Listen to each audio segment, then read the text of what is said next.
পৃথিবীতে যারা আল্লাহর সাথে নাফরমানি করে, রাসূলের সাথে নাফরমানি করে, আল্লাহর দ্বীনের সাথে যারা বেয়াদবি করে, সারাক্ষণ যারা পাপ গুনাহ দ্বারা সারাক্ষণ যারা ডুবে থাকে, এদের যখন মৃত্যুর সময় চলে আসবে, দুনিয়া থেকে যাওয়ার সময় যখন তাদের চলে আসবে, তখন এরা কিভাবে দুনিয়া থেকে চলে যাবে? আল্লাহর নবী বলেছেন, হাদিসটি ইবনে মাজাহ শরীফে বর্ণিত হয়েছে। আল্লাহর রাসূল বলেছেন, ফাইদা কানা আর-রাজুলু সূউ ক্বালা খুরুজি আইয়াতুহান নাফসুল খাবীসাতু কানাত ফিল জাসাদিল খাবীস। আল্লাহর নবী বলেছেন, যখন কোনো পাপী তাপী নিকৃষ্ট লোকের মৃত্যুর সময় আসে, ফেরেশতা তখন তার নিকটে এসে তাকে বলে, উখরুজি আইয়াতুহান নাফসুল খাবীসাতু কানাত ফিল জাসাদিল খাবীস। হে অপবিত্র নিকৃষ্ট আত্মা, হে পাপিষ্ঠ আত্মা, যা পাপিষ্ঠ ব্যক্তির দেহের ভেতরে ছিলে, তুমি এবার বের হয়ে আসো। কিভাবে বের হয়ে আসার জন্য? ফেরেশতা বলবে, উখরুজি নামিমাতান ওয়া আবশিরি বিহামিমিন ওয়া গাসসাক। তুমি নিন্দিত হয়ে নিন্দিতভাবে জাহান্নামের উত্তপ্ত ফুটন্ত গরম পানি এবং ক্ষতের ক্ষরণ পুজ, ওয়া আখরা মিন শাকলিহি আজওয়াজ। অনুরূপভাবে আরো অনেক, অনুরূপভাবে এইরকম আরো বহু নিন্দিত, বহু ঘৃণিত দুঃসংবাদ গ্রহণ করে করে তুমি এই নিকৃষ্ট ব্যক্তির দেহ থেকে বের হয়ে আসো। ফামা তাজালু ইউকালু লাহা যালিকা হাত্তা তাখরুজ। এইরকম করে এই লোকটাকে ফেরেশতা ততক্ষণ পর্যন্ত বলবে যতক্ষণ না এই অপবিত্র গুনাহগার লোকটার দেহ থেকে রূহ বের হয়ে আসবে, ততক্ষণ পর্যন্ত ফেরেশতা দুঃসংবাদ দিতেই থাকবে। আবার মুসনাদে আহমদের বর্ণনায় হাদিস এসেছে, আল্লাহর নবী এভাবে বলেছেন, ইন্নাল আবদাল কাফিরা ইযা কানা ফি ইনকিতাইম মিনাদ দুনিয়া ওয়া ইকবালিম মিনাল আখিরাহ। যখন কোনো পাপী তাপী গুনাহগারের মৃত্যুর সময় চলে আসে, যখন দুনিয়া ছেড়ে চলে যাওয়ার আর আখিরাতের দিকে যাত্রা করার সময় হয়ে যায়, তখন ওই ব্যক্তির কাছে নাযালা ইলাইহি মিনাস সামাই মালাইকাতুন সুদুল ওয়ুজুহ। খুবই কালো নিকৃষ্ট চেহারার, ভয়ঙ্কর চেহারার কিছু ফেরেশতা ওই ব্যক্তির কাছে চলে আসে। মাহুমুল মুসুহ, তাদের সাথে থাকে জাহান্নামের মোটা কাপড়। ফায়াজলিসুনা মিনহু মাদ্দাল বাসার। এরপরে তারা ওই মৃত্যু পথযাত্রী পাপিষ্ঠ লোকটার দৃষ্টি সীমানার সামনে বসে, সুম্মা ইয়াজিউ মালাকুল মাউত, অতঃপর মৃত্যুর ফেরেশতা আগমন করেন, হাত্তা ইয়াজলিসা ইনদা রাসিহি। এরপরে ওই পাপী লোকটার একেবারে মাথার নিকটে বসে মালাকুল মউত বলতে থাকেন, ইয়া আইয়াতুহান নাফসুল খাবীসা, হে নিকৃষ্ট অপবিত্র আত্মা, উখরুজি ইলা সাখাতিম মিনাল্লাহি ওয়া গাদাব। আল্লাহর অসন্তুষ্টি আর গজবের উদ্দেশ্যে বের হয়ে আসো। আল্লাহর নবী বলেছেন, ফাতাফাররাকু ফি জাসাদি ফায়ানতাজিউহা কামা ইউনতাজিউ আস-সুফুদু মিনাস সুফিল মাবলুল। ভিজাউল থেকে বাঁকা শিককে, লোহার শিককে টেনে বের করলে যতটা না কষ্ট হয়, এই পাপী তাপী গুনাহগার লোকটা মৃত্যুর সময় তার চেয়ে বেশি কষ্ট অনুভব করবে। আহারে, কি করে নামাজ ছেড়ে দেন, কি করে সুদ ঘুষ অন্যায় অনাচার জুলুম এবং পাপের পথে পরিচালিত হন, একটু কি মৃত্যুর কথা মাথায় আসে না? আল্লাহর ভয় কি একটু দিলে জাগে না? এই ব্যক্তিদের মরণের সময় এত কষ্ট হবে। অন্যান্য রিওয়ায়াতে এসেছে, শাদ্দাদ বিন আউস রাদিয়াল্লাহু আনহু বলেছেন, এই ধরনের অপরাধী পাপী তাপীরা যখন দুনিয়া ছেড়ে যাবে কেমন কষ্ট পাবে, এদের মরণের সময় এত যন্ত্রণা, এত কষ্ট হবে। একজন জীবিত ব্যক্তিকে তলোয়ার দিয়ে কেটে কেটে যদি 1000 পিস করা হয়, 1000 টুকরা করা হয়, এই লোকটা যতটা না কষ্ট পাবে, এই পাপী লোকটা মরণের সময় এর চাইতে আরো বেশি কষ্ট পাবে। অন্য রিওয়ায়াতে এসেছে, একটা বড় কড়াইয়ের মধ্যে তেল গরম করে একজন জীবিত মানুষকে যদি ওই উত্তপ্ত পাতিলে কড়াইয়ের মধ্যে দিয়ে দেওয়া হয়, সে যতটা না কষ্ট পাবে, এই ধরনের পাপী তাপী নাফরমান লোকরা মরণের সময় এর চাইতে আরো বেশি কষ্ট পাবে। মালাকুল মউত তার পা থেকে চাপতে চাপতে কষ্ট দিয়ে দিয়ে তার দেহ থেকে রূহটা বের করে আনবে। মালাকুল মউত যখন শরীরের উপরে হাত দিবে, রূহ গিয়ে চামড়ার নিচে লুকাবে। মালাকুল মউত সেখানেও চাপতে থাকবে। ফেরেশতারা এই লোকটাকে মারতে মারতে, কষ্ট দিতে দিতে তারপরে রূহ কবজ করবে। আপনি বলবেন, হুজুর কত মানুষ তো মারা যায়, ফেরেশতার মাইর তো আমরা দেখি না। আপনি দেখবেন কেমনে? কারণ আপনার চোখের সামনে এই আস্তরণ, এই আবরণ যিনি তৈরি করে দিয়েছেন তিনি কে? ফেরেশতারা কেমন করে এদেরকে কষ্ট দেয় শোনেন। কোরআনে কারীমের ৮ নম্বর সূরা সূরাতুল আনফালের 50 নম্বর আয়াতে রব্বুল আলামিন এভাবে বলছেন, ওয়ালাউ তারা ইয ইয়াতাওয়াফাল্লাযীনা কাফারুল মালাইকাতু يضربون وجوههم وأدبارهم وذوقوا عذاب الحريق। আর তুমি যদি দেখতে এই সকল পাপিষ্ঠ লোকেরা যখন মৃত্যুর সময় আসে, তখন তাদের চেহারা এবং পার্শ্বদেশে তাদের পিঠের মধ্যে আঘাত করে ফেরেশতা এদের রূহ কবজ করে। কোরআনে কারীমের 6 নম্বর সূরা সূরাতুল আনআমের 93 নম্বর আয়াতে আল্লাহ এভাবে বলছেন, ওয়ালাউ তারা ইযিয যালিমুনা ফি গামারাতিল মাউতি ওয়াল মালাইকাতু বাসিতু আইদিহিম أخرجوا أنفسكم اليوم تجزون عذاب الهون بما كنتم تقولون على الله غير الحق وكنتم عن آياته تستكبرون। আল্লাহ তাআলা বলছেন, ও নবী আপনি যদি দেখতেন জুলুম করতে করতে, গুনাহ করতে করতে যাদের মৃত্যুর সময় চলে আসে, ফেরেশতারা এদেরকে কি পরিমাণ আযাব, কি পরিমাণ কষ্ট দিয়ে দিয়ে জান হরণ করে, তখন ফেরেশতা এক পর্যায়ে এই লোকটাকে আঘাত করতে করতে ফেরেশতা নিজেই বলে, তোরে আর কত মারবো, তোর মতো পাপীকে আর আমাদের মারতে ইচ্ছা হয় না, তোরে মারতে মারতে এমন পর্যায়ে নিয়ে এসেছি পাপী, আখরিজু আনফুসাকুম, তোর নিজের জান তুই তোর নিজের হাতে বের করে দে। এই লোকটাকে যখন এই রকম কষ্ট দেওয়া হবে, তখন এই পাপী তাপীরা ফেরেশতাদেরকে বলবে। কোরআনে কারীমের 16 নম্বর সূরা সূরাতুন নাহলের 28 নম্বর আয়াতে আল্লাহ তাআলা বলছেন, আল্লাযীনা তাতাওয়াফাহুমুল মালাইকাতু যালিমি আনফুসিহিম ফাআলকাউস সালামা মা কুন্না না'মালু মিন সূ বালা ইন্নাল্লাহা আলীমুম বিমা কুনতুম তা'মালুন। আল্লাহ তাআলা বলছেন, এই পাপী তাপী লোকগুলোর মৃত্যুর সময় যখন আসবে, কষ্ট পেতে পেতে এরা যখন দিশেহারা হয়ে যাবে, তারা তখন ফেরেশতাদেরকে বলবে, মা কুন্না না'মালু মিন সূ,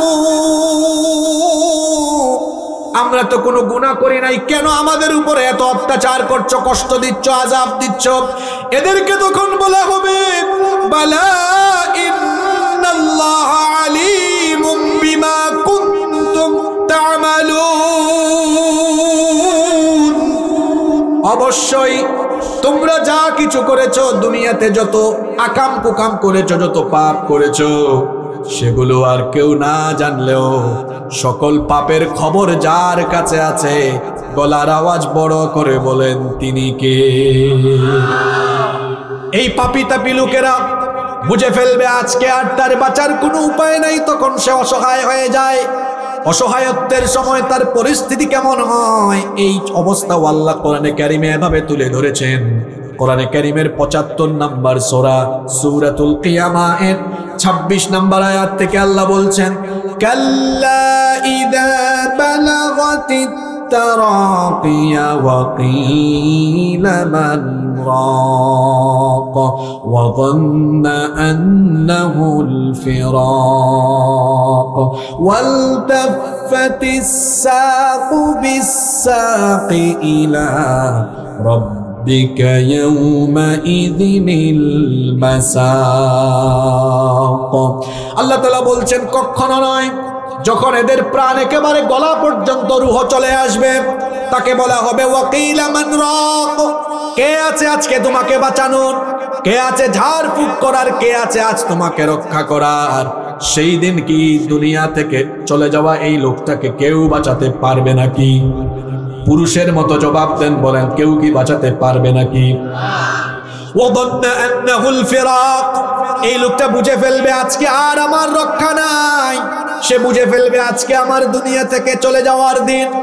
ওয়ালতাফাতিস সাকু বিস-সাক, সে তখন তার দুই পা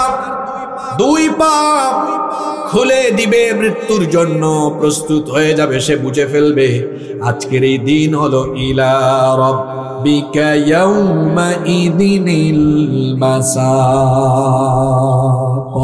আজকে আমার রবের কাছে চলে যাওয়ার দিন।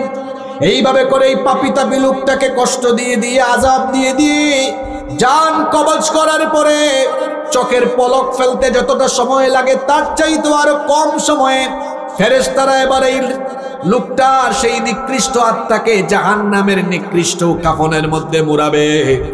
আল্লাহর নবী বলেছেন, যখনই তার রূহটাকে জাহান্নামের মোটা কাপড়ে ঢুকিয়ে ফেলা হবে, পেঁচিয়ে ফেলা হবে, ইয়াখরুজু মিনহা কাআনতানি রিহিন জিফাতিন ওয়াজিদাত আলা যাহরিল আরদ, দুনিয়ার সবচাইতে নিকৃষ্ট দুর্গন্ধ তার এই দেহ থেকে বের হতে থাকবে।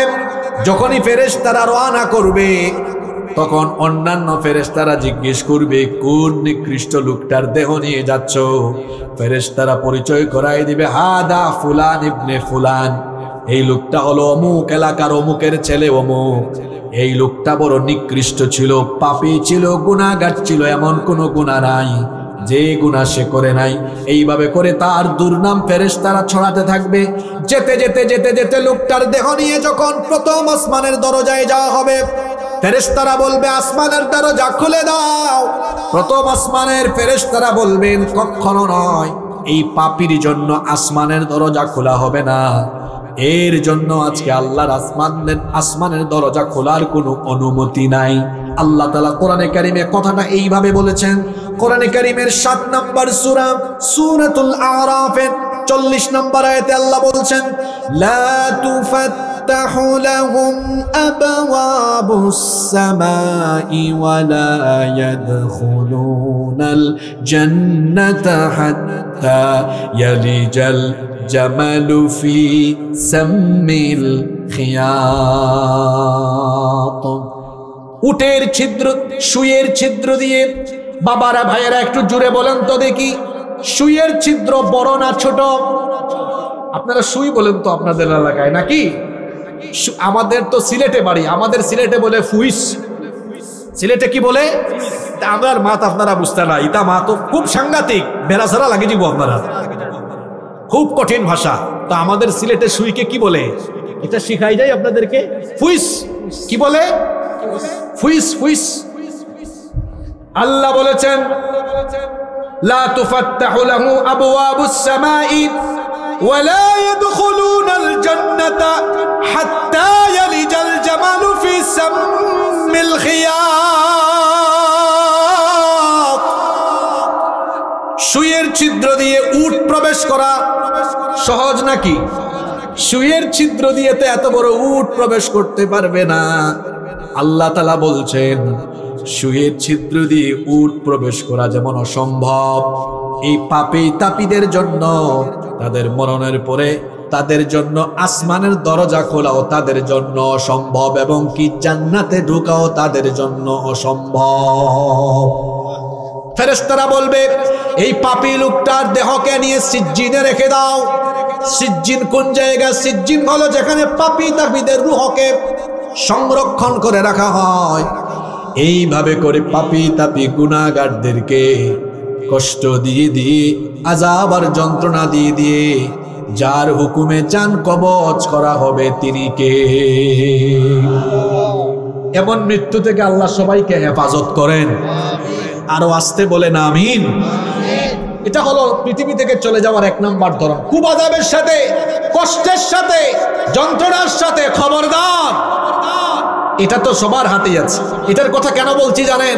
এটা হচ্ছে আখিরি জামানার সবচেয়ে বড় ফিতনা। আপনার চরিত্র নষ্ট হওয়ার জন্য একটা জিনিসই যথেষ্ট। এই ফিতনা থেকে নিজেকে বাঁচান। নামাজ কাজা করার আগে এই হাদিসটা যেন মনে পড়ে যে খুব আযাবের সাথে যেতে হবে। ও মিয়া, কিসের এত বাহাদুরি করেন? এখানে বসেছেন, বাড়ি যাওয়ার তো কোনো ক্ষমতা আপনাদের নাই। কত মানুষ এমন আছে জায়গায় বসেছিল, সেখানেই মরণ চলে এসেছে। সুতরাং মৃত্যুর কথা মাথায় রাখেন। পৃথিবী থেকে চলে যাবেন আপনি, কেউ আপনাকে বাঁচাতে পারবে না। পৃথিবী থেকে যাওয়ার একটা ধরন হলো খুব খারাপ, খুব নিকৃষ্ট, খুব নিকৃষ্ট, খুব খারাপ। আরেকটা ধরন হলো খুব উত্তম, উৎকৃষ্ট, সর্বোত্তম। আল্লাহর রহমতের সাথে দুনিয়া থেকে সহজভাবে ইজ্জত নিয়ে, ঈমান নিয়ে আল্লাহর কাছে যাওয়া। সুবহানাল্লাহ। এই মৃত্যুটা কেমন হবে? এই মৃত্যুটা হবে এমন যে এই মানুষগুলো, আল্লাহ যাদেরকে সুন্দর মৃত্যু দিবেন, আল্লাহ যাদেরকে সহজ মৃত্যু দিবেন, আল্লাহ তাদেরকে মৃত্যুর আগ পর্যন্ত ঈমান আর আমলের উপরে রাখবেন। সুবহানাল্লাহ পড়বেন না? যাদেরকে আল্লাহ তাআলা উত্তম মৃত্যু দিবেন, যাদেরকে আল্লাহ তাআলা ভালো মৃত্যু দিবেন, মরণের আগ পর্যন্ত আল্লাহ তাআলা তাদেরকে নেক আমল করার তৌফিক দান করবেন। এজন্য হাদিস শরীফে এসেছে, এই হাদিসটি তিরমিজি শরীফের ভেতরে বর্ণিত হয়েছে। আল্লাহর নবী বলেছেন, ইদা আরাদাল্লাহু বিআবদিন খায়রান ইসতা'মালাহু। আল্লাহ যখন কোন ব্যক্তির কল্যাণ চান, তখন আল্লাহ তাআলা ওই ব্যক্তিকে কল্যাণের যোগ্য করে গড়ে তোলেন। সাহাবায়ে কেরাম কথাটা বুঝতে পারলেন না। তারা আল্লাহর নবীকে জিজ্ঞেস করলেন, ইয়া রাসূলুল্লাহ, মহব্বতে সকলে বলি সাল্লাল্লাহু আলাইহি ওয়াসাল্লাম, কাইফা ইসতা'মিলুহু, আল্লাহ কিভাবে কোন ব্যক্তিকে কল্যাণের যোগ্য বানান? তখন নবীজি বললেন, ইউওয়াফিকুহু লিআমালিন সালিহিন ক্বাবলাল মাউত। আল্লাহ যখন কোন ব্যক্তিকে কল্যাণ লাভের যোগ্য বানান, আল্লাহ তখন দয়া করে ওই ব্যক্তিকে মৃত্যুর আগ পর্যন্ত নেক আমল করার তৌফিক দান করে দেন। বলেন তো দেখি, ইচ্ছা করলেই কি নেক আমল করা যায় নাকি? না, এর জন্য ইচ্ছা থাকতে হবে, হুকুম থাকতে হবে, তৌফিক থাকতে হবে। কার পক্ষ থেকে? আল্লাহ তাআলা বলেছেন, আল্লাহ নবী বলেছেন, যখন আল্লাহ কাউকে ঈমানের মৃত্যু দিতে চাইবেন, মৃত্যুর আগ পর্যন্ত আল্লাহ তাকে ঈমান আর নেক আমলের উপরে রাখবেন। কথাটা বোঝানোর জন্য একটা উদাহরণ দেই। কষ্ট হচ্ছে নাকি আপনাদের? এক সন্তান ছোট্ট 3-4 বছর বয়স, এ পুকুরে পড়ে যাচ্ছে। পুকুরে পড়লে সাঁতার তো জানে না, মারা যাবে। আপনারা বলেন তো, তখন মা এই দৃশ্য দেখলে, বাবা এই দৃশ্য দেখলে চেয়ে থাকবে না সন্তানকে গিয়ে ধরবে, আটকাবে? তারা বলেন না, আটকাবে না ছেড়ে দিবে? আচ্ছা, আপনার সামনে একটা ছেলে, আপনার সন্তান মনে করেন, আপনার সন্তান আগুনে পড়ে যাচ্ছে, পুড়ে যাবে পড়লে, আপনি কি এটা দেখবেন না তারে ধরবেন? কেন? সন্তানের প্রতি আপনার দয়া আছে, মায়া আছে। এই যে দয়া, এটার পরিমাণ, কোয়ান্টিটি কেমন? এবার হাদিস শুনেন। রহমতকে, দয়াকে আল্লাহ 100 টুকরা করেছেন। কথা বুঝে থাকলে পুরুষ মানুষের মতো জবাব দেন। রহমতকে, দয়াকে আল্লাহ কত টুকরা করেছেন? 100 টুকরা করে আল্লাহ 1 টুকরা ভাগ করে সবাইকে দিয়েছেন। এই 1 টুকরা ভাগ করে আমরা সবাই, পৃথিবীর সবাই পেয়েছে। আর আল্লাহ তার নিজের কাছে রেখে দিয়েছেন কত টুকরা? 99 টুকরা। তা আমাদের দয়া বেশি না আল্লাহর দয়া বেশি? আপনারা কি পুরাপুরি ফুলফিল 1 টুকরা পাইছেন? হ্যাঁ, না, পায় নাই। কি বলা যাবে না, পায় নাই, অল্প পাইছে। 1 টুকরা ভাগ করে সবাই পাইছে। এই অল্প একটু দয়া পাইয়া আমি আমার সন্তানকে আগুনে ফালাইতে দেই না। তো 99 টুকরা দয়া যার কাছে আছে, সে আল্লাহ কি কোনো ঈমানদারকে জাহান্নামের পথে দিবেন? হাদিসটা বুঝেন।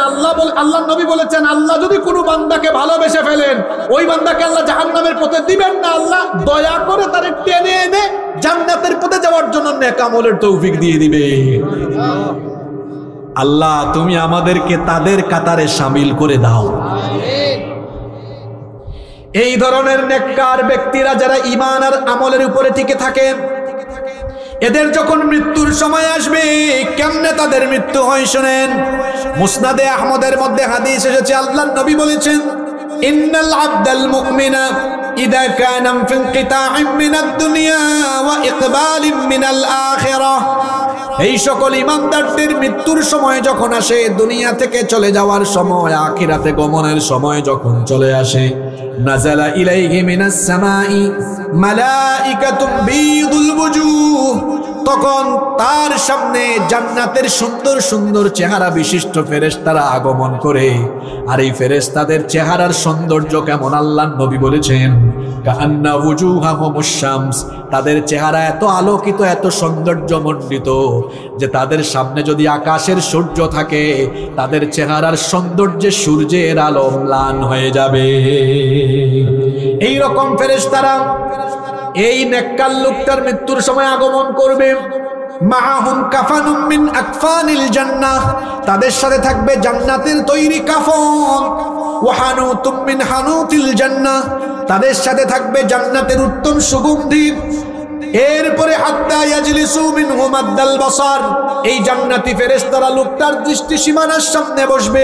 সুম্মা ইয়াজিউ মালাকুল মাউত, অতঃপর মালাকুল মাউত মৃত্যুর ফেরেশতা আসবেন। হাত্তা ইয়াজলিসা ইনদা রাসিহি, এরপরে মালাকুল মাউত এই নেককার লোকটার মাথার কাছে এসে বসবেন। তারপরে বলবেন, ফায়াকুলু ইয়া আইয়াতুহান নাফসুত তাইয়্যিবা উখরুজি ইলা মাগফিরাতিন মিনাল্লাহি ওয়া রিদওয়ান। হে পবিত্র আত্মা, হে উত্তম আত্মা, তুমি আল্লাহর ক্ষমা আর আল্লাহর সন্তুষ্টির উদ্দেশ্যে বের হয়ে আসো। তবে এটা বলার আগে ফেরেশতা ওই নেককার ব্যক্তিকে স্বয়ং মালাকুল মউত এসে আগে সালাম দিবে। সুবহানাল্লাহ কি বাড়ি গিয়ে বলবেন নাকি? আপনারা ঘুমাই গেলেন নাকি? মালাকুল মউত এসে আগে কি দিবে? ফেরেশতারা আগে এসে কি দিবে? আমি তো এটা বানায় বলছি না, শুনেন। কোরআনে কারীমের 16 নম্বর সূরা সূরাতুন নাহলের 32 নম্বর আয়াতে আল্লাহ তাআলা বলছেন, আল্লাযীনা তাতাওয়াফাহুমুল মালাইকাতু তাইয়্যিবিনা ইয়াকুলুনা সালামুন আলাইকুম উদখুলুল জান্নাতা বিমা কুনতুম তা'মালুন। আল্লাহ তাআলা বলছেন, এই ভালো মানুষ তাইয়্যিবিন, এই পবিত্র মানুষদের মৃত্যুর সময় যখন আসবে, ইয়াকুলুনা ফেরেশতারা বলবে, সালামুন আলাইকুম, তোমাদের উপরে সালাম, উদখুলুল জান্নাতা বিমা কুনতুম তা'মালুন, আল্লাহর জান্নাতে ঢোকার জন্য প্রস্তুত হও। ফেরেশতারা সালাম দিবে। শুধু সালাম নয়, ফেরেশতারা তাদেরকে সালাম দিয়ে জান্নাতের সুসংবাদও দিবে। আর তার জান, তার রূহকে কেমনে ফেরেশতা কবজ করবে শুনেন। আল্লাহর নবী বলেছেন, ফাতাখরুজু তাসিলু কামা তাসিলুল কাতরাতু মিন ফিস সিকা, কলসি থেকে পানি ঢাললে পানি যেমন খুব সহজে বের হয়ে যায়, এই ভালো মানুষ, এই নেককার দিনদার মানুষগুলোর শরীর থেকে রূহটা আপনি করে সহজ করে বের হয়ে যাবে। সুবহানাল্লাহ। আর ফেরেশতা এই লোকটার সামনে জান্নাতের নয়নাভিরাম সৌন্দর্য তুলে ধরে তারপরে জান্নাতের সুসংবাদ দিতে থাকবে। কোরআনে কারীমের 41 নম্বর সূরা, সূরা হামিম আস-সাজদা এর 30 নম্বর আয়াতে আল্লাহ তাআলা বলছেন, ইন্নাল্লাযীনা ক্বালু রাব্বুনাল্লাহু সুম্মা ইসতাকামু তাতানাজ্জালু আলাইহিমুল মালাইকা আল্লা তাখাফু ওয়া লা تحزنوا وأبشروا بالجنة التي كنتم توعدون। আল্লাহ তাআলা বলছেন, ইন্নাল্লাযীনা ক্বালু রাব্বুনাল্লাহ, নিশ্চয়ই যারা ঘোষণা করে আল্লাহ আমার রব, আমাদের রব যিনি, গলার আওয়াজ বড় করে সবাই বলেন, তিনি কে? আল্লাহ আমার রব, এই রবি আমার সব। আল্লাহ আমার রব, এই রবি আমার সব। দমে দমে তনু মনে তারি অনুভব। আল্লাহ আমার রব, এই রবি আমার সব। বলেন আল্লাহু আকবার। আল্লাহ তাআলা বলছেন, ইন্নাল্লাযীনা ক্বালু রাব্বুনাল্লাহ, নিশ্চয়ই যারা বলে আল্লাহ আমাদের রব, সুম্মা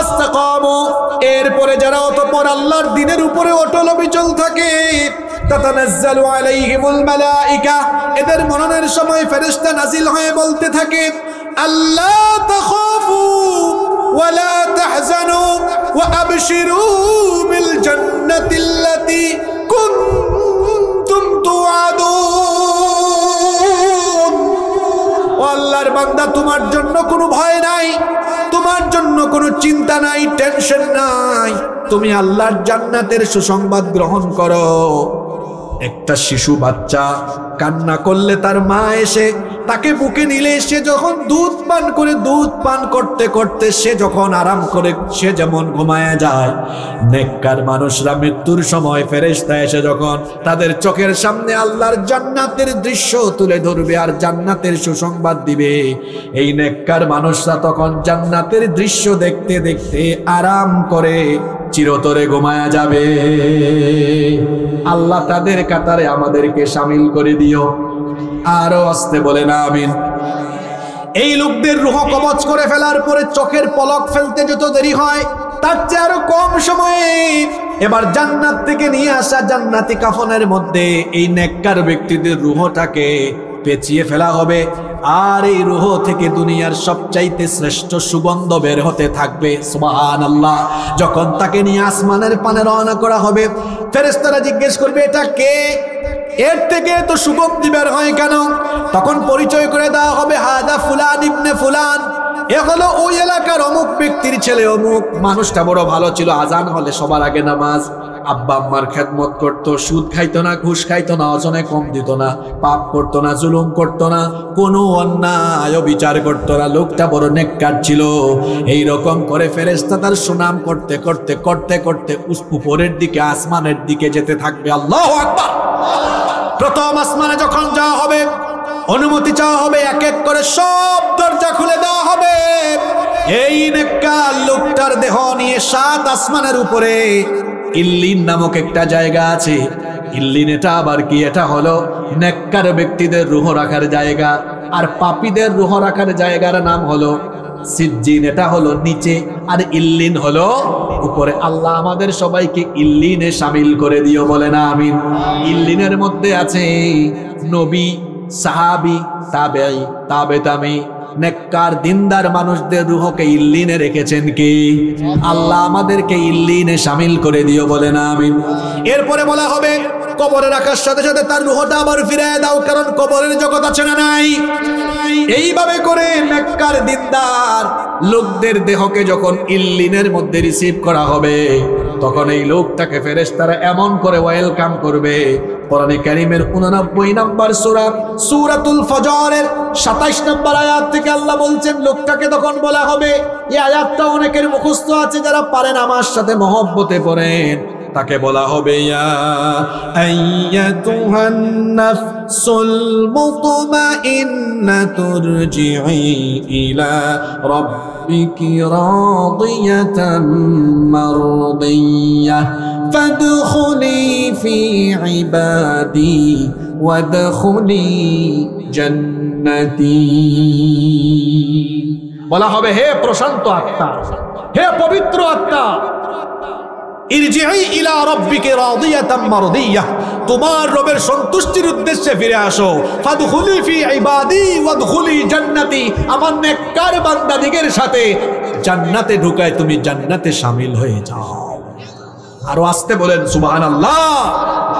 আল্লাহ এদের কাতারে আমাদেরকে শামিল করে দাও। এটা কোন মৃত্যু? খারাপ না ভালো? জোরে বলেন, অনুত্তম না উত্তম? এবার আমাকে জবাব দেন, এইরকম উত্তম মৃত্যু আমরা সবাই চাই কি চাই না? এই উত্তম মৃত্যুর আলামত আছে। আমি কিন্তু আলোচনার পয়েন্ট শুরুতেই বলে দিচ্ছি। বলছি প্রথমে আলোচনা করব পৃথিবী থেকে যাওয়ার কয়টা ধরন আছে বলছি। এখন এই যে উত্তম মৃত্যুর কথা বললাম, এবার আলোচনা করব উত্তম মৃত্যুর আলামত নিয়ে। উত্তম মৃত্যুর আলামত কি, আর শেষে দিয়ে আমল বলবো, যেগুলো হোমওয়ার্ক নিয়ে বাড়ি যাবেন। কিছু আমলও তো লাগবে, আমল লাগবে না? এই উত্তম মৃত্যুর আমল বলবো শেষে। এখন বলবো উত্তম মৃত্যুর আলামত কয়টি। উত্তম মৃত্যুর আলামত হলো 7টি।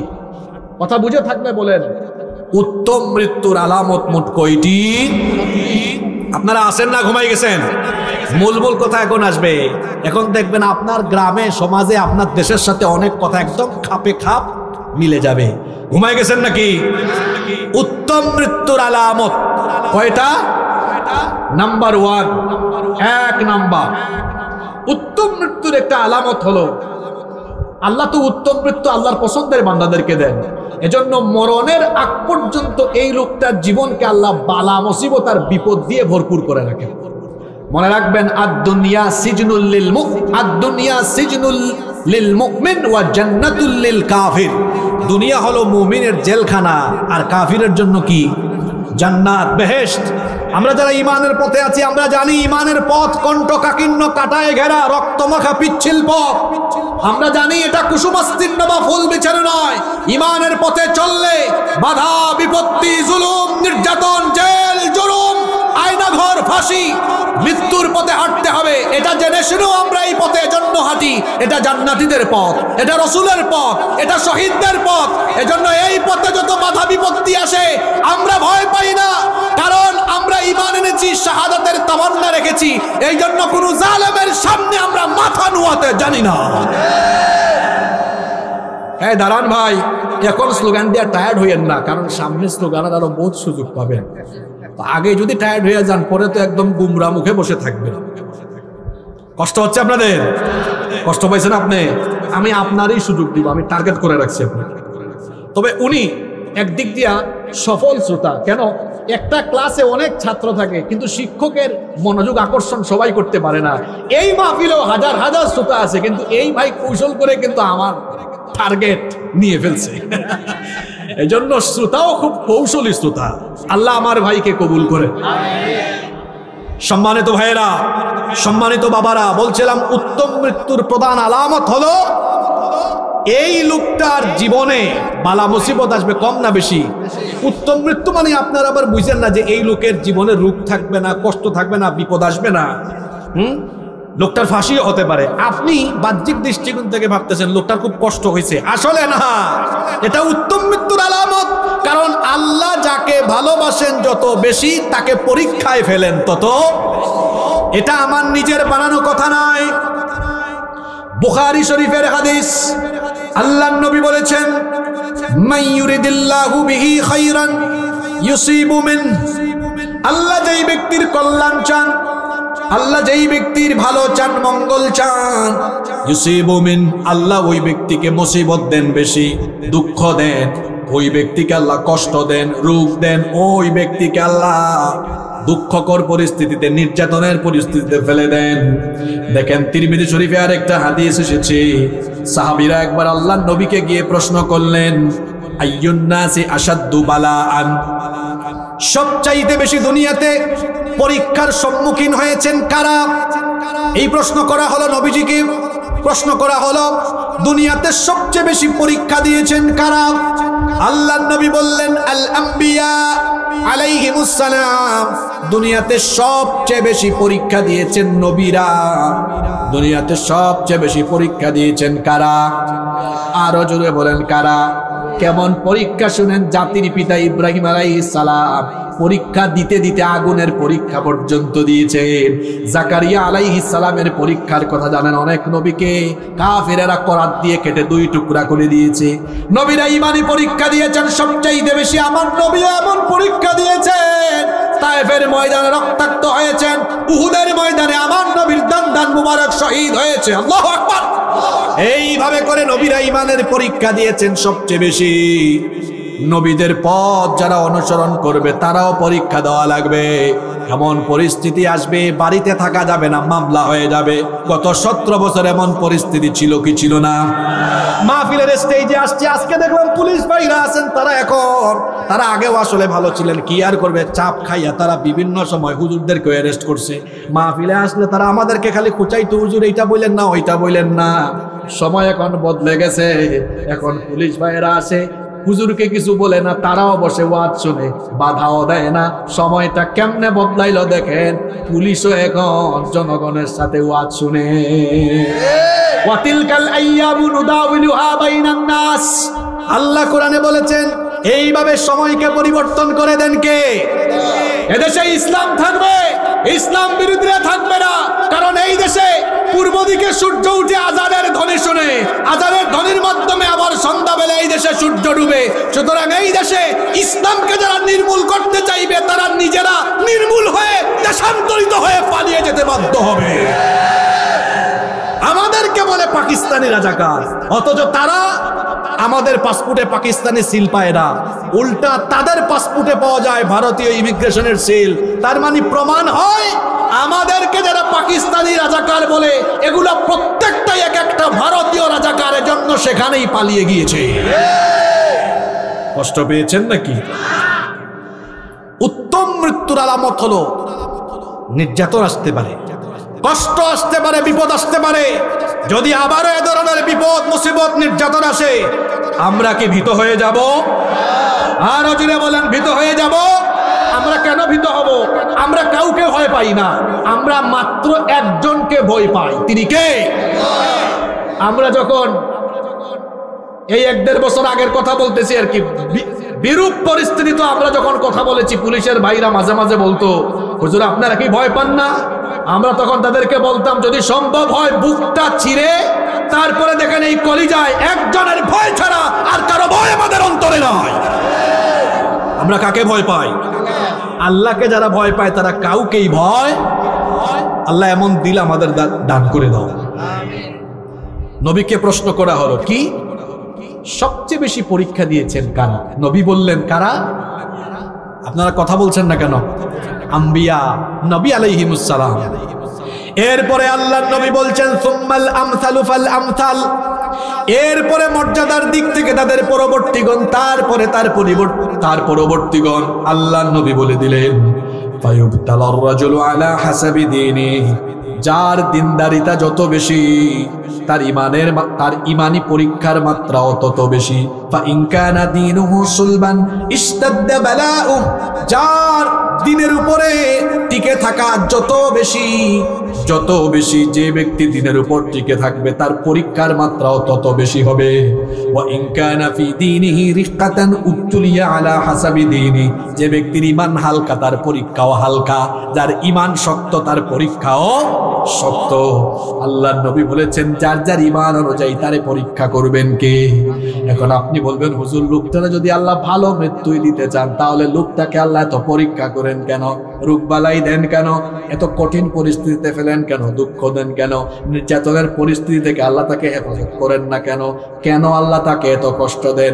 এর কারণ হলো, অন্য হাদিস, এটা বুখারী এবং মুসলিমে এসেছে, আল্লাহর নবী বলেছেন, এর মাধ্যমে আল্লাহ তাআলা ওই ব্যক্তির ঈমানকে পাকাপোক্ত করে তার জীবনের যত গুনাহ আছে সকল গুনাহকে ধুয়ে মুছে সাফ করে দিয়ে তার আমলনামাকে একেবারে গুনাহ মুক্ত করে আল্লাহ তারপরে তার প্রিয় বান্দাকে তার কাছে নিতে চান। আল্লাহ তাদের কাতারে আমাদেরকে শামিল করে দাও। আরো আসতে বলে না আমিন। তাহলে ভালো মৃত্যুর আলামত, এই লোকটার জীবনে পরীক্ষা কম আসবে না বেশি আসবে? 2 নাম্বার, ভালো মৃত্যুর 2 নাম্বার আলামত হলো মৃত্যুর সময় এই যে কপাল আছে, ললাট, এই কপাল মৃদু ঘামাবে, হালকা ঘামাবে। আল্লাহর নবীও যখন দুনিয়া থেকে চলে যাচ্ছিলেন তার কপাল ঘামাচ্ছিল। মা আয়েশা রাদিয়াল্লাহু আনহাকে বলেছেন, আয়েশা গো, একটা পানির পাত্রে পানি আনো। আল্লাহর নবী সেই পানির পাত্রে হাত ভিজিয়ে তারপরে তার কপালটা তিনি বারবার মুছতেছিলেন। অনেক সাহাবারাও এরকম দুনিয়া থেকে বিদায় হয়েছেন, কপাল ঘামতেছিল। নেককার লোকদের কপাল মৃত্যুর সময় ঘামে, এটা ভালো মৃত্যুর একটা আলামত। এজন্য বিখ্যাত হাদিসের 3টা গ্রন্থ, তিরমিজি, নাসাই, মুসনাদে আহমদের মধ্যে হাদিস এসেছে। আল্লাহর নবী বলেছেন, আল মুমিনু ইয়ামুতু বিআরাকিল জাবিন। মুমিন ব্যক্তির মৃত্যুর সময় কপাল থেকে মৃদু ঘাম বের হয়, মৃদু ঘাম নিয়ে তারা দুনিয়া থেকে চলে যায়। এটা হলো ভালো মৃত্যুর 2 নম্বর আলামত। ভালো মৃত্যুর 3 নম্বর আলামত হলো, এই মৃত্যুটা হতে পারে জুমার রাতে বা জুমার দিনে। জুমার রাতে বা জুমার দিনে যারা মারা যায়, আল্লাহ রসুল বলেছেন এটা ভালো মৃত্যুর আরেকটা আলামত। আপনি আবার ভাবিয়েন না তার মানে বেঈমান যদি জুমার রাতে বা জুমার দিনে মারা যায় এটাও ভালো মৃত্যুর আলামত নাকি? না, ভালো মৃত্যুর আলামত হবে তখন লোকটার মধ্যে ঈমান থাকবে, যখন আল্লাহর নবী বলেছেন মা মিন মুসলিমিন ইয়ামুতু ইয়াউমাল জুমআতি আও লাইলাতাল জুমআতি ইল্লা ওয়াকাহুল্লাহু ফিতনাতাল কবর, যে ঈমানদার যে মুমিন বান্দার জুমার রাতে বা জুমার দিনে মরণ হয়, যদি লোকটার মধ্যে ঈমান থাকে, আর যদি মরণটা জুমার রাতে বা দিনে হয়, জুমার দিনের বা রাতের বিশেষ মর্যাদার কারণে ওই লোকটাকে কবরের শাস্তি থেকে যিনি বাঁচায়া দিবেন তিনি কে? ভালো মৃত্যুর 4 নম্বর আলামত হলো শহীদি মৃত্যু পাওয়া, শাহাদাত নসিব হওয়া। যত রকমের মৃত্যু আছে তার মধ্যে সবচাইতে সেরা, সবচাইতে শ্রেষ্ঠ মৃত্যু হলো শাহাদাতের মৃত্যু। আমার দিকে সবাই তাকান, এদিকে এদিকে এদিকে তাকান। সবচাইতে শ্রেষ্ঠ মউত কিসের মউত? জোরে বলেন কিসের মউত? শাহাদাতের মউত। কোন ব্যক্তি যদি বিভিন্ন অসুখে বিসুখে আক্রান্ত হয়ে মারা যায় কিংবা স্বাভাবিকভাবে সে মারা যায়, বলেন তো মরার পরে সকলের জন্য হিসাব আছে না নাই? বিচার আছে না নাই? মরার পরে সকলের জন্য হিসাব আছে, বিচার আছে। কিন্তু একমাত্র শহীদ যারা হিসাব বা বিচারের সম্মুখীন হবে না, তারা যারা শহীদ হবে, আল্লাহ তাদেরকে বিনা হিসাবে বিনা বিচারে জান্নাত দিয়ে দিবে। কথাটা আবার বলি, বিনা হিসাবে বিনা বিচারে। আবার বলি, বিনা হিসাবে বিনা বিচারে। কথাটা যেহেতু গুরুত্বপূর্ণ 3 বার আবার বলি, বিনা হিসাবে বিনা বিচারে, হিসাব ছাড়া বিচার ছাড়া আল্লাহ জান্নাতের দরজা খুলে দিয়ে বলবেন যা, পুরা জান্নাতটাই তো। সুবহানাল্লাহ। কিভাবে মারা গেলে? জোরে বলতে হবে, কিভাবে মারা গেলে? সবচেয়ে শ্রেষ্ঠ মওত কোন মওত? শাহাদাতের মওত। কারণ এই মওতের কোনো হিসাব নাই, বিচারও নাই। এই জন্য স্বয়ং আল্লাহর নবী মুহাম্মদুর রাসূলুল্লাহ, আমরা বলি সাল্লাল্লাহু আলাইহি ওয়াসাল্লাম, তিনি নিজেই বলতেন আমার মন চায় জিহাদের ময়দানে গিয়ে আমি শহীদ হয়ে যাই, এরপরে আবার আমাকে যদি আল্লাহ জীবন দেন আবার আমার ইচ্ছে করে শহীদ হয়ে যায়। আবার যদি আমাকে জীবন দেওয়া হয়, মনটা চায় আবার আমি শহীদ হয়ে যাই। সাহাবারাও শহীদ হওয়ার জন্য এমন পাগল পাড়া ছিলেন। ও আমার যুবক ভাইয়েরা শুনেন, আপনি যখন বিয়ে করেন তখন তো আপনি অফিসের বসকে বলেন কিংবা বন্ধুদেরকে বলেন, দোস্তরা আগামী 30 দিন 1 মাস ডিস্টার্ব করো না, নতুন বিয়ে করতেছি, বউ নিয়ে অনেক রোমান্স করা দরকার। বিয়ের পরে দেখা যায় অনেকে বন্ধুর সাথে দেখা করে না। নতুন বিয়ে করলে দেখবেন 2 সপ্তাহ 3 সপ্তাহ বাড়ি থেকেও বেশি বের হয় না। কি বলেন, কথা বাস্তব না অবাস্তব? নতুন বিয়ে করলে দেখবেন প্রথমে কয়েক সপ্তাহ কয়েক মাস খালি বউয়ের আঁচলের নিচে থাকে, বের হয় না। আর সাহাবীদের ঈমান কেমন ছিল আমার ভাইয়েরা শুনেন, শাহাদাতের মওতের জন্য তারা এত পাগল ছিলেন। 1 জন 2 জন নয়, এরকম কয়েকজন সাহাবী আছেন যারা বিয়ে করে সুন্দরী বউ, তার সাথে বাসর ঘরে মিলিত হন নাই, জিহাদের ময়দানে শাহাদাতের ডাক পেয়েছেন, নতুন বউকে রেখে আল্লাহর দ্বীনের জন্য শহীদ হয়ে জান্নাতের পাখি হয়ে গিয়েছে। আপনারা তো হানজালা রাদিয়াল্লাহু আনহুর কাহিনী জানেন। ওই মুতার যুদ্ধের আরেক সাহাবী আছেন আব্দুল্লাহ বিন রাওয়াহা, এত সুন্দরী স্ত্রী, বাসর ঘরে বিদায় নিয়েছেন। বউ বলেছেন আজকে বাসর ঘরে আমাকে অল্প একটু সময় দিয়ে যান, একটু দেখা করেন। তিনি বলেছেন তোমার যদি ভালো নিয়ত থাকে আমার সাথে দেখাই করার, বিবি অপেক্ষা করো, জান্নাতে তোমার সাথে আমার দেখা হবে, বাসর হবে। সুবহানাল্লাহ। কি জাতের ঈমান ছিল, কি জাতের ঈমান ছিল! নতুন বউ রেখে শহীদ হয়েছেন কেন? শাহাদাতের মওত এমন মওত কি নাই, হিসাবও নাই, বিচারও। ওমর রাদিয়াল্লাহু আনহুর নাম আমরা সবাই জানি, তাই তো? ওমর রাদিয়াল্লাহু আনহু সব সময় একটা দোয়া করতেন। তিনি বলতেন আল্লাহুম্মা রযুকনি শাহাদাতান ফি সাবিলিক ওয়াজআল মাউতি ফি বালাদি রাসূলিক। হে আল্লাহ, তুমি তোমার বান্দাই ওমরকে রাসূলের শহরে মৃত্যু দিও, আর মরণের সময় শাহাদাতের মৃত্যু আমাকে নসিব করে দিও। মরতেই হবে যখন শহীদি মরণ দিও আমাকে, মরতেই হবে যখন শহীদি মরণ দিও আমাকে। শাহাদাত জানি শুধুই জীবন, সে মরণ দিও আমাকে, মরতে হবে যখন শহীদি মরণ দিও আমাকে, আমাকে শহীদ করে সেই মিছিলে শামিল করে নিও। যেই মিছিলের নেতা আমির হামজা, উবাইব খাব্বাব আল্লাহর ছিল যারা অতি প্রিয়, শহীদ করে নিও। বলেন আমিন। শাহাদাতের মউত এমন মউত, শহীদ হয়ে যারা দুনিয়া থেকে যায় আল্লাহ নিষেধ করেছেন খবরদার এদেরকে মৃত বলো না। কোরআনে কারীমের 3 নম্বর সূরা, সূরা আলে ইমরানের 169 নম্বর আয়াতে আল্লাহ তাআলা বলছেন, ওয়ালা তাহসাবান্নাল্লাযীনা কুতিলু ফী সাবিলিল্লাহি আমওয়াতা বাল আহইয়াউন ইনদা রাব্বিহিম ইরযাকুন। আর যারা আল্লাহর পথে জীবন দেয় তাদেরকে তোমরা মৃত বলো না, বরং তারা হলো জীবিত, কিন্তু তোমরা তা বুঝতে পারো না। তাদেরকে যিনি মরণের পরে আল্লাহর পথে জীবন দিয়ে শহীদ হওয়ার পরে এদেরকে যিনি রিজিক দান করেন, জান্নাতি রিজিক যিনি দান করেন, তিনি কে? শাহাদাতের তামান্না এই জন্য রাখবেন। কেন শাহাদাতের তামান্না রাখবেন শোনেন। এইরকম মৌত, যে মৌতের পরে হিসাব নাই, বিচারও নাই, এরকম শাহাদাতের মৌত। ঘুমায় গেছেন নাকি? এইরকম শ্রেষ্ঠ মৌত আপনারা চান কি চান না? কারা কারা চান না হাত তুলেন।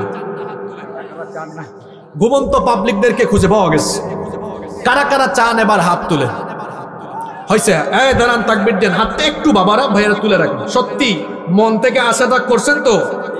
একদম দিলটা। আমি সুসংবাদ দিব একটা, এখনই একটা সুসংবাদ দিব। এই সুসংবাদ দেওয়ার আগে পরিষ্কার দিলে বলেন, সত্যিকার অর্থে দিলে শহীদি আশা আছে তো? হাত তুলে বলেন, শহীদি আশা আছে তো?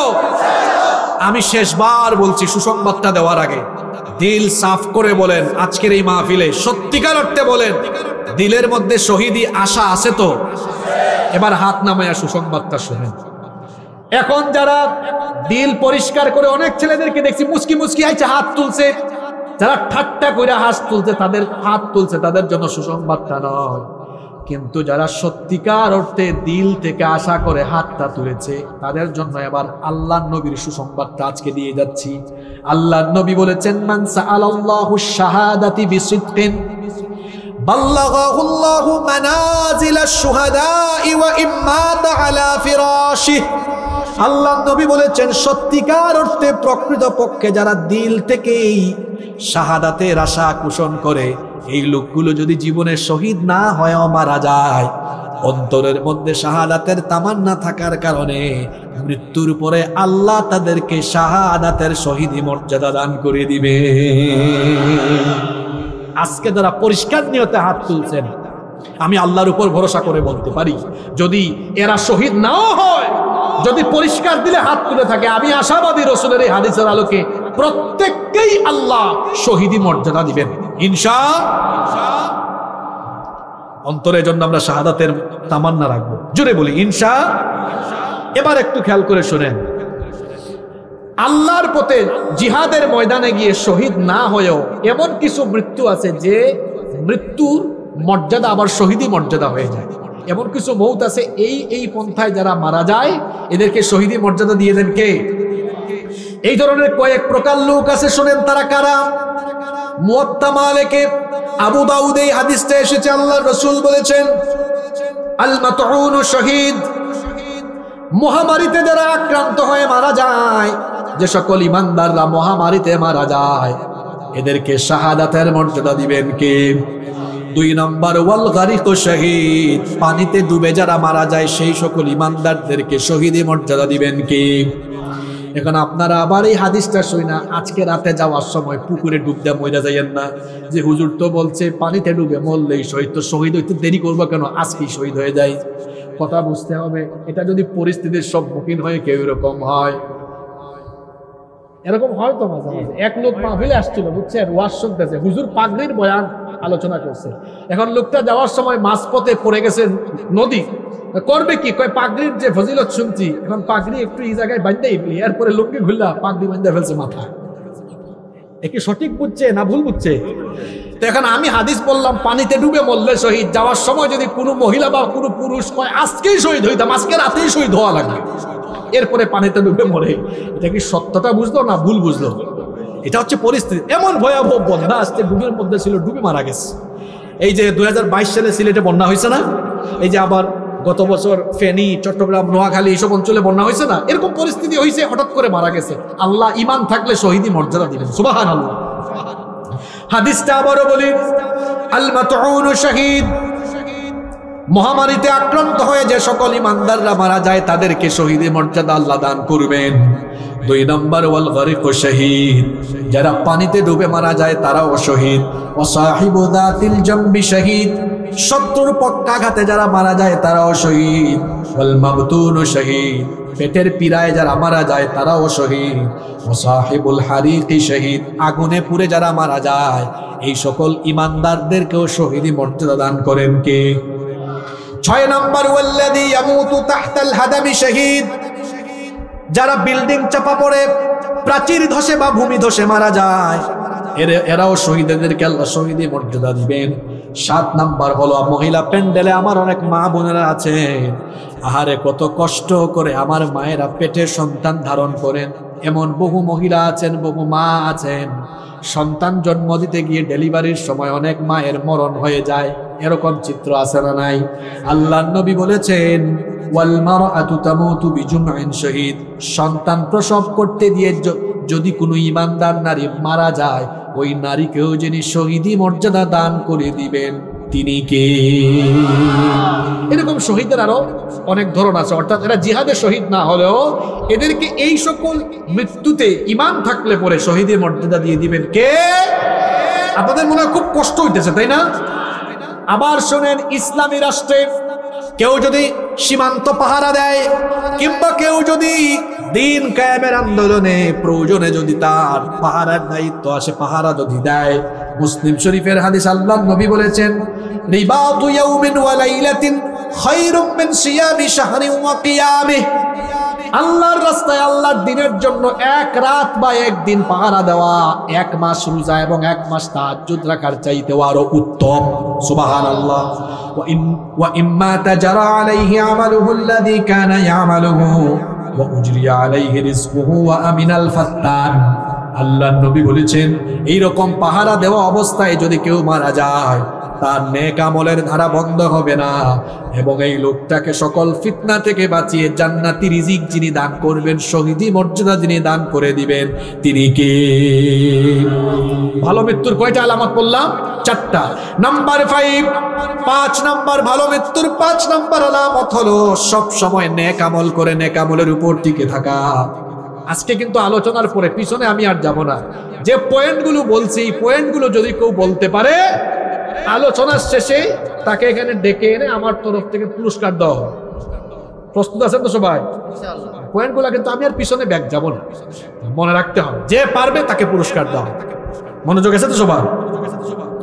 নাম্বার 5 নম্বর ভালো মৃত্যুর 5 নম্বর আলামত হলো নেক আমল করে নেক আমলের উপর টিকে থাকতে পারা।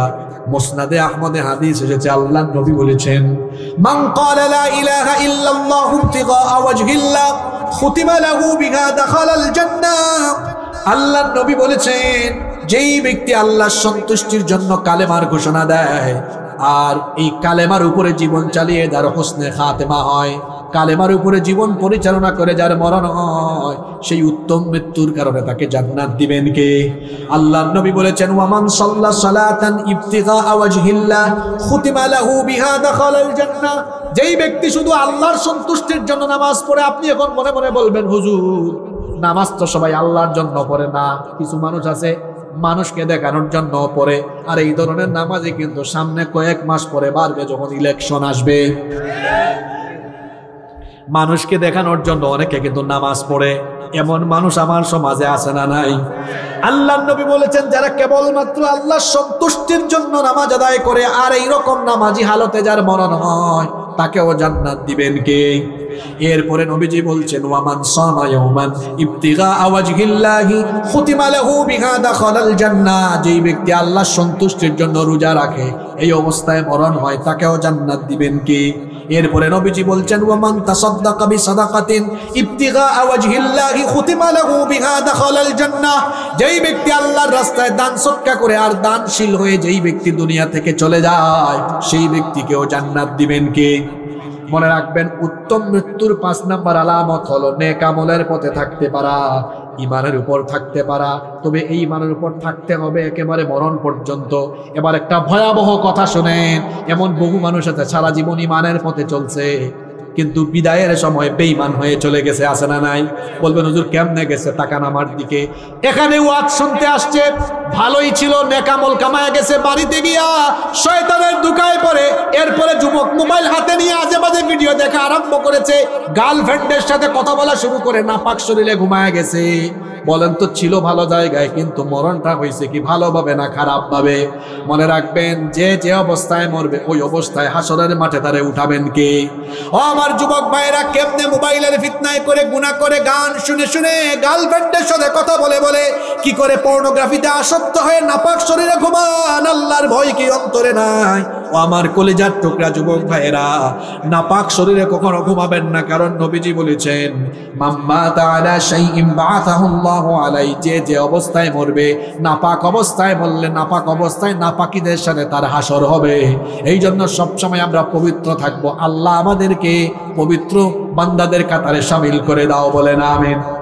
বলছিলাম সারা জীবন ইমানের পথে থেকে যদি শেষ সময়ে বেঈমান হয় এই লোকটার জন্য জান্নাত নসিব হবে না। আবার এমন বহু মানুষ আছে সারা জীবন বেঈমানের পথে ছিল, গুনার পথে ছিল, কিন্তু মৃত্যুর আগে ইমান এনে তওবা করে ইমানের উপর থেকে মারা গিয়েছে, আল্লাহ তারে মাফ করে জান্নাত দিতে পারেন কি পারেন না? এইরকম একটা ঘটনা আমার মনে পড়ছে, ঘটনা থেকেই বলবো, ঘটনা বলবো না শেষ করে দিব, ঘটনাটা শুনবেন। বনি ইসরাইলের এক লোক, একটা দুইটা নয়, 99টা খুন করেছে, 99টা মার্ডার করেছে। বলেন তো লোকটা অপরাধী খুব বড় না ছোট? অনেক বড় অপরাধী, 99টা খুন করেছি, লোকটা মার্ডার করেছে, খুনি। এই লোকটার অন্তরে হঠাৎ করে আল্লাহর ভয় ঢুকে গেল, অনুশোচনা চলে আসলো। সে একজন পাদ্রীর কাছে গিয়ে বলল, আমি 99টা মার্ডার করেছি, আমি এখন ভালো মানুষ হতে চাই, আমার জন্য ভালো হওয়ার কি কোনো উপায় আছে নাকি? খ্রিস্টান পাদ্রী তাকে বললেন, না, তোমার মতো এরকম বড় মাপের খুনির ভালো হওয়ার কোনো রাস্তা খোলা নাই। লোকটার রাগ উঠে গেল, প্রচন্ড রাগে অগ্নিশর্মা হয়ে ওই পাদ্রীকেও সেখানে খুন করলো। আগে ছিল 99, এখন হয়েছে 1, টোটাল হয়েছে কত? 100 খুন, মানে পুরো সেঞ্চুরি করে ফেলেছে। এরপরেও লোকটার অন্তরের অনুশোচনা কমে না, অনুশোচনা আরো বাড়ে। একজন আলেমের কাছে গিয়ে বলল, 100 খুন করে আমি খুনের সেঞ্চুরি করেছি, আমি ভালো হতে চাই, ভালো হওয়ার কোন রাস্তা কি আমার খোলা আছে নাকি? আলেম তখন বললেন, তোমার অপরাধের মাত্রা যত বেশি আল্লাহর দয়ার মাত্রা তার চাইতে কম না বেশি? আলেম বললেন, এক্ষুনি যদি তুমি তওবা করো তাহলে পিছনের সমস্ত গুনাহ যিনি মাফ করে দিবেন তিনি কে? তওবা করলো। এরপরে আলেম বলল, শুনেন, আপনি আর আপনার এলাকায় যাইয়েন না, ওই এলাকাতে খারাপ কাজ বেশি হয়। খারাপের সাথে থাকলে মানুষ খারাপ হয়, ভালোর সাথে থাকলে মানুষ ভালো হয়। আতরের দোকানে ঢুকে যদি আপনি আতর নাও কিনেন, 10-15 মিনিট আতরের দোকানে থেকে বের হলে দেখবেন গায়ের মধ্যে আতরের সুগন্ধ লেগে যাবে। কিন্তু আপনি যদি বিড়ি সিগারেট নাও খান, বিড়ি খুরের সাথে হাত মিলাইলে দেখবেন বিড়ির গন্ধ হয়। ভালোর সাথে থাকলে ভালো, খারাপের সাথে থাকলে খারাপ। ওই আলেম বললেন, খবরদার তুমি তোমার এলাকায় যেও না। একটা এলাকার নাম বললেন, বলেন ওই এলাকায় যাও, গিয়ে মরণের আগ পর্যন্ত ওই এলাকায় বাস করো। এই লোকটা যখন ওই এলাকার দিকে রওনা করলো, আশ্চর্য ঘটনা, এবার লোকটা কিছু দূর যেতে না যেতেই মালাকুল মউত হাজির, লোকটা মারা গেল। কোন লোক যখন মারা যায় তখন লোকটা ভালো হলে জান্নাতের ফেরেশতা আসে রূহ নেওয়ার জন্য, আর জাহান্নামী হলে জাহান্নামী ফেরেশতারা আসে রূহ নেওয়ার জন্য। কিন্তু এই লোকটা মারা যাওয়ার পরে জান্নাতের ফেরেশতাও এসেছে, জাহান্নামের ফেরেশতাও এসেছে। কয় দল ফেরেশতা? আসতে বলবেন না, জোরে বলেন কয় দল? জান্নাতি ফেরেশতারা বলে কি রে জাহান্নামী ফেরেশতারা তোদের এখানে কাজ কি? জাহান্নামী ফেরেশতারা বলে তোদের এখানে কাজ কি? জান্নাতীরা বলে এই লোকটা তো সারা জীবন গুনাহ করলেও শেষে ঈমান আনছে, তওবা করেছে, এজন্য আল্লাহ তারে maaf করেছেন, আমরা নিতে আসছি। আর জাহান্নামী ফেরেশতারা বলে না, লোকটা জাহান্নামী, তারে আমরা নিতে আসছি। দুই গ্রুপ যদি ঝগড়া করে তাহলে বলেন তো ঘটনাটা ছোট হবে না বড় হবে? আল্লাহ মধ্যস্থকারী একজন ফেরেশতা পাঠালেন। মধ্যস্থকারী ফেরেশতা এসে বললেন, শোনো, তোমরা ঝগড়া করো না। ওই আলেম যে বলেছিলেন একটা এলাকায় যাওয়ার জন্য লোকটা রওনা করেছে, দেখো তো লোকটা রওনা করে ওই এলাকা পর্যন্ত যে রওনা করেছিল, ওই এলাকা পর্যন্ত দূরত্ব ডিস্টেন্সটা মেপে দেখো। যদি ওই এলাকা থেকে দূরত্ব কম হয় তাহলে জান্নাতি ফেরেশতা রূহ নিয়ে যাও, আর যদি দূরত্ব বেশি হয় জাহান্নামী ফেরেশতারা রূহ নিয়ে যাও। আসলে লোকটা ওই এলাকা থেকে বহু দূরেই ছিল, কিন্তু আল্লাহ তার তওবা কবুল করেছেন বলে আল্লাহ দয়া করে মায়া করে এমন পরিস্থিতি তৈরি করেছেন, যখন ফেরেশতারা মাপা আরম্ভ করেছে আল্লাহ তখন তার কুদরত দিয়ে ওই এলাকা থেকে লোকটার মৃত্যুর জায়গা পর্যন্ত দূরত্বকে আল্লাহ তাআলা তার কুদরত থেকে কমায়া দিয়েছে। আল্লাহর জন্য এটা সহজ না কঠিন? এই ঘটনা থেকে কি শিক্ষা নিলেন? এখানে আমি জানি অনেক বাবা অনেক ভাইয়েরা এসেছেন গুনাহ করতে করতে জীবন শেষ, কিন্তু আজকে যদি আমরা এখানে তওবা করে যদি নেককার হওয়ার সিদ্ধান্ত নেই, একটা তওবার কারণে অতীতের সব গুনাহ যদি মাফ করে দিতে পারেন তিনি কে? এক্ষুনি আসুন আমরা তওবা করে ফেলি, বলেন আস্তাগফিরুল্লাহ। কি আওয়াজে হয়? বলেন আস্তাগফিরুল্লাহ। মা বোনরাও মনে মনে বলেন আস্তাগফিরুল্লাহ। আপনাদেরকে মনে মনে করতে বলি না, আপনারা কি আমার মা বোন নাকি? আপনারা তো আমার বাবা আর ভাই। আপনারা বলেন জুড়ে, মা বোনরা বলেন মনে মনে, বলেন আস্তাগফিরুল্লাহ, ইন্নাল্লাহ গফুরুর রহিম। সবাই বলেন আস্তাগফিরুল্লাহ আল্লাযী লা ইলাহা ইল্লা হুয়াল হাইয়ুল কাইয়্যুম ওয়া আতুবু ইলাইহি। আল্লাহ আমাদেরকে মাফ করে দাও, বলেন আমিন। ভালো মৃত্যুর 6 নম্বর আলামত হলো হজের সফরে মৃত্যু হওয়া। এটা শুই না আবার কোনো সময় হজে গেলে ইচ্ছা করে মরে যাইয়েন না। এটা পরিস্থিতি যদি এমন হয় হজে বা উমরায় গিয়েছে মারা গিয়েছে, এমন যদি হয়ে যায়, আল্লাহর নবী বলেছেন শুনেন, আমাদের এলাকায় মানুষ মারা গেলে আমরা কাফনের কাপড়টা কি করি? মুখ পেঁচায়া দেই, মুখ পেঁচায়া দেই, তারপরে তারে দাফন করি একরকম। কিন্তু দেখেন হাজী সাহেবদেরকে দাফন করে আর এক রকম। যারা হজে গিয়েছেন এরকম দৃশ্য আপনারা দেখেন, আমরাও দেখেছি। আল্লাহর নবী বলেছেন, এটা বুখারী এবং মুসলিম শরীফের হাদিস। রাইসুল মুফাসসিরিন আব্দুল্লাহ ইবনে আব্বাস রাদিয়াল্লাহু আনহুমা হাদিসটি বর্ণনা করেছেন। তিনি বলেছেন, ক্বালা বাইনামা রাজুলুন ওয়াকিফুন বিআরাফা, আমরা আরাফার মাঠে ছিলাম, এক লোক ইদ ওয়াকা আন রাহিলাতিহি ফাওয়াকাসাতহু, এক লোক তার বাহন থেকে পড়ে তারপরে ঘাড় মটকে মারা গেল। এই লোকটা যখন আরাফার ময়দানে মারা গেল, আরাফার ময়দানে যারা হাজির থাকে এরা হাজী সাহেব, একজন হাজী সাহেব মারা গেল।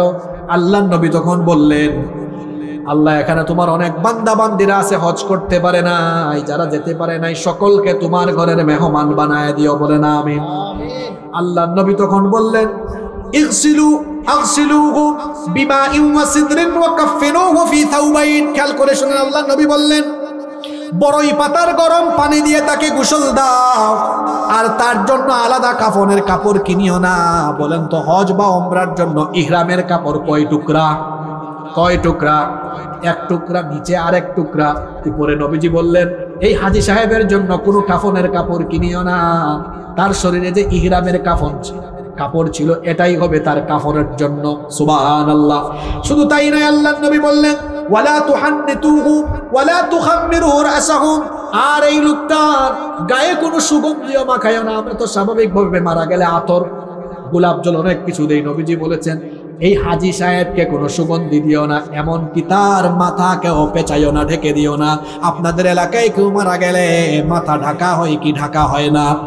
নবীজি বললেন, হজরত অবস্থায় মারা যাওয়া ব্যক্তির মাথা ঢেকে দিও না, মাথা খোলা থাকবে। কারণ হলো ফাইন্নাহু ইউবাসু ইয়াউমাল কিয়ামাতি মুলাব্বিয়া, কারণ হলো এই লোকটা হাসরের মাঠে তালবিয়া অর্থাৎ লাব্বাইক আল্লাহুম্মা লাব্বাইক বলতে বলতে বলতে বলতে হাসরের মাঠে হাজির হবে। সুবহানাল্লাহ। কি বাড়ি গিয়ে বলবেন নাকি? হজে মারা গেলে দাফন কাফনের পদ্ধতিও জেনে ফেলছেন, তাই না? মুখ ঢাকা যায় না, আলাদা কাফনের কাপড় তার জন্য লাগে না, ওই ইহরামের কাপড়ের টুকরা দিয়ে তাকে দাফন দিতে হবে। বলেছেন মুহাম্মদ, আমরা বলি সাল্লাল্লাহু। 7 নাম্বার ভালো মৃত্যুর 7 এবং শেষ আলামত হলো মৌতের সময় কালিমা নসিব হতে পারা। আল্লাহর নবী বলেছেন, মান ক্বালা আখিরি কালামিহি লা ইলাহা ইল্লাল্লাহ দাখালাল জান্নাহ, যার শেষ কালিমা হবে লা ইলাহা ইল্লাল্লাহ, এই কালেমা যার মুখ থেকে সর্বশেষ বের হবে ঈমানের উপর থাকলে তাকে জান্নাত দিবেন কি? আল্লাহ এমন মৃত্যু আমাদেরকে নসিব করে দিও, বলেন আমিন। কথায় আছে শেষ ভালো যার সব ভালো। তখন তো ওয়াজ শুনছেন, এবার আমল শুনবেন। রাজি আছেন তো? বেশি না, আর 10 মিনিট মনোযোগ থাকবে আমাদের, নাকি থাকবে না? প্রথমে আলোচনা করছি কি দুনিয়া থেকে যাওয়ার 2 রকম, তারপরে আলোচনা করলাম কি ভালো মৃত্যুর আলামত।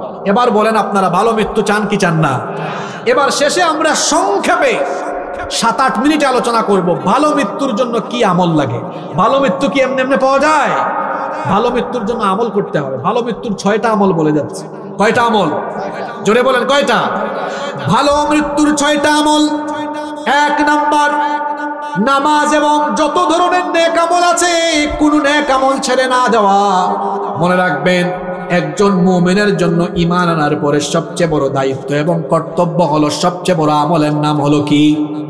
জোরে বলেন কি? ওয়াজ শোনা ফরজ না নফল? ঘুমায় গেছেন নাকি? এই যে ওয়াজ শুনতেছেন, ওয়াজ শোনা কি? ওয়াজ শোনা হলো নফল, আর নামাজ আদায় করা কি? রাগ করেন না, অনুরোধ করলাম, কেউ রাগ করবেন না। আমরা কিন্তু নফলে আগায়া আছি, ফরজে পিছায়া আছি। এর বাস্তব উদাহরণ এখানেই আছে। এখানে আল্লাহর বহু কুতুব আছে, ফরজ এশার নামাজ পড়ে নাই, কিন্তু নফল ওয়াজ শোনার জন্য রাত 12টা পর্যন্ত বসে আছে। কেমন ভদ্র মানুষ, ঠিক বলে আবার স্বীকৃতিও দিয়েছে। হাসবেন না, যত ভুল হয়েছে আজকে চলেন তওবা করি। রাসূল বলেছেন, যার মধ্যে নামাজ নাই তার মধ্যে কি নাই? আরো জোরে বলেন কি নাই? ও বাবারা, ভাইয়েরা, যে ঈমান আপনাকে নামাজে দাঁড় করাতে পারে না, এ দুর্বল ঈমান আপনাকে জান্নাতের ধারে কাছেও নিতে পারবে? খবরদার নামাজ ছাড়বেন না, নামাজ ছাড়বেন না, নামাজ ছাড়বেন না। নামাজ হলো এমন এক আমল, কিয়ামতের ময়দানে সর্বপ্রথম যে আমল সম্পর্কে আল্লাহ আপনাকে জিজ্ঞেস করবেন, সেই আমলের নাম কি? আসতে বলবেন না, জোরে বলেন, সে আমলের নাম কি? ভালো মৃত্যুর 1 নাম্বার আমল হলো, ভালো মৃত্যু পাওয়ার 1 নাম্বার আমল হলো জীবনে 1 ওয়াক্ত নামাজও কাজা না করা। এই ওয়াজ শোনার পরেও আজকে থেকে কারা কারা নামাজ ছাড়বো হাত তুলেন। মাশাআল্লাহ, খুব মনোযোগ আছে। আর নামাজ ছাড়বো না, এই ওয়াদা কি করা যায়? যুবক ভাইয়েরা, এই সময়ই তো নামাজের সময়। এই সময় যে যুবকেরা নামাজি হবে, আল্লাহ বলবেন কোথায় কোথায়? ওই যুবকরা কোথায় যারা যৌবনে আমাকে সাজদা দিয়েছে? আসো আমার আরশে আজিমের ছায়ার নিচে আজকে বসে থাকো। সুবহানাল্লাহ। আর নামাজ ছাড়বো না, কারা কারা রাজি আছেন? আল্লাহর একটু দেখান তো হাত তুলে। আল্লাহ সবাই দাঁড়ান ভাই, এখানে স্লোগান না, আল্লাহ তৌফিক দেন, বলেন আমিন। হাত নামান।